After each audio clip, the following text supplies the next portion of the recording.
Assalamualaikum warahmatullahi wabarakatuh.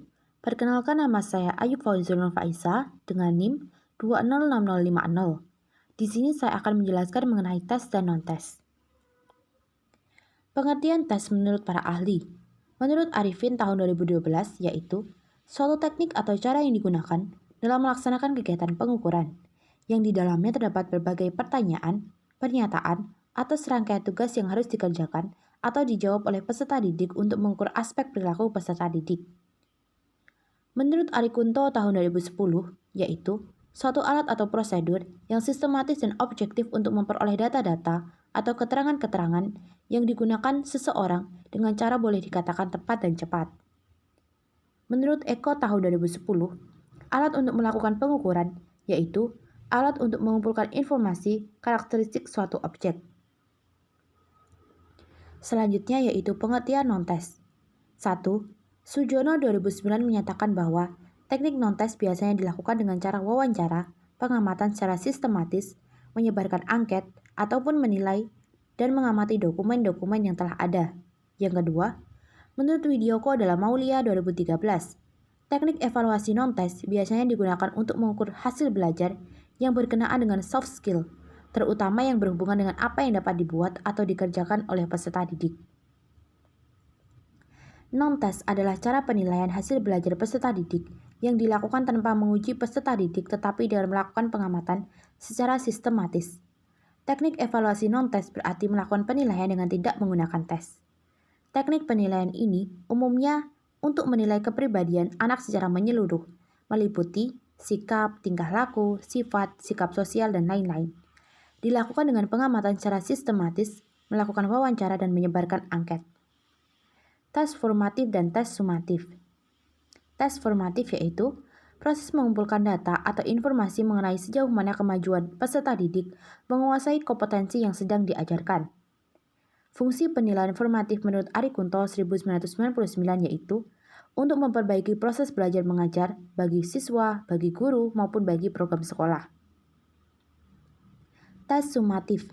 Penilaian yang dilaksanakan pada akhir pembelajaran satu atau beberapa kompetensi dasar dan hasilnya penilaian digunakan untuk membuat keputusan sekolah. Apakah seorang peserta didik dapat lanjut ke kompetensi berikutnya, naik atau tidak naik kelas maupun lulus atau tidak lulus. Perbedaan tes formatif dan tes sumatif. Tes formatif dilakukan saat proses pembelajaran unit, bab, atau kompetensi tertentu berlangsung. Bertujuan untuk mengetahui perkembangan penguasaan peserta didik terhadap unit, bab, kompetensi yang sedang dipelajari.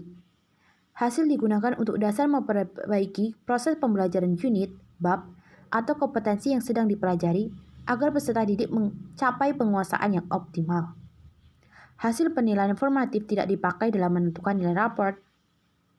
Tes sumatif dilakukan pada akhir pembelajaran unit, bab, atau kompetensi tertentu.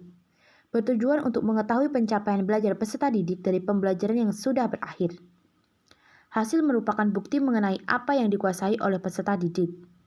Hasil penilaian sumatif digunakan untuk menentukan nilai raport, naik kelas atau tinggal kelas, dan lulus atau tidak lulus. Komponen tes kebahasaan terdiri dari tes kompetensi kebahasaan, tes kemampuan berbahasa, dan tes kesusastraan.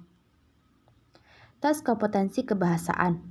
Kompetensi kebahasaan seseorang berkaitan dengan pengetahuan tentang sistem bahasa, tentang struktur, kosakata, atau seluruh aspek tentang kebahasaan itu dan bagaimana tiap aspek tersebut. Dengan kompetensi kebahasaan yang dimiliki itu, seseorang akan mampu membedakan antara bahasa dan bukan bahasa. Tes yang menyangkut kompetensi kebahasaan secara garis besar dapat dikelompokkan menjadi dua, yaitu tes struktur tata bahasa dan tes kosakata. 1. Tes struktur tata bahasa. Tes ini berkaitan dengan kegramatikalan kegiatan berbahasa. Kegramatikalan kalimat sangat menentukan apakah suatu penuturan dapat diterima karena bermakna atau sebaliknya ditolak karena tidak secara cermat menyampaikan maksud tertentu. Yang kedua, tes kosakata.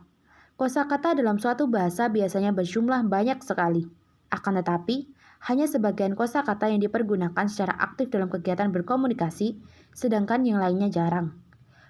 Berdasarkan hal tersebut, kosakata dibedakan ke dalam kosakata aktif dan pasif.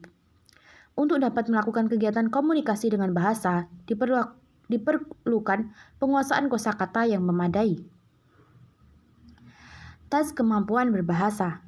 Kegiatan berbahasa merupakan tindak mempergunakan bahasa secara nyata untuk berkomunikasi.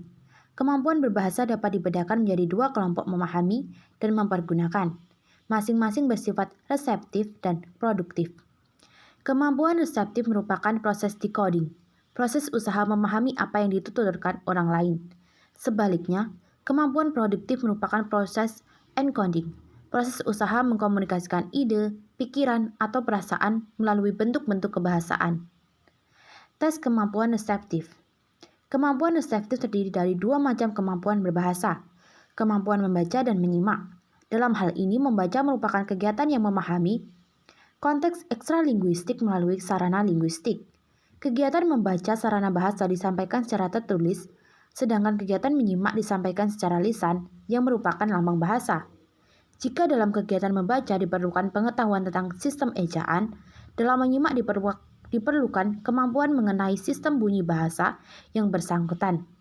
Tes kemampuan reseptif umumnya menuntut siswa untuk memahami secara kritis informasi yang disampaikan dalam suatu wacana tertentu.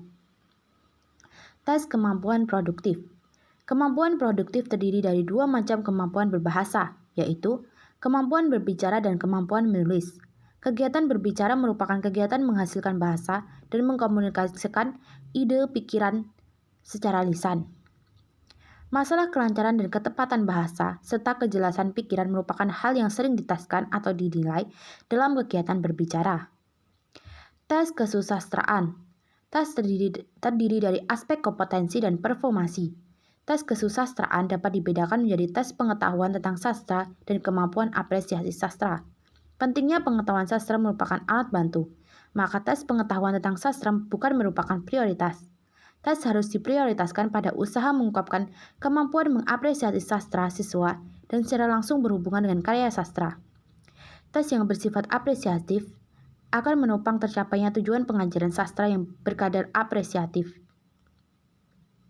Demikianlah yang dapat saya sampaikan mengenai tes dan non-tes. Sekian, terima kasih.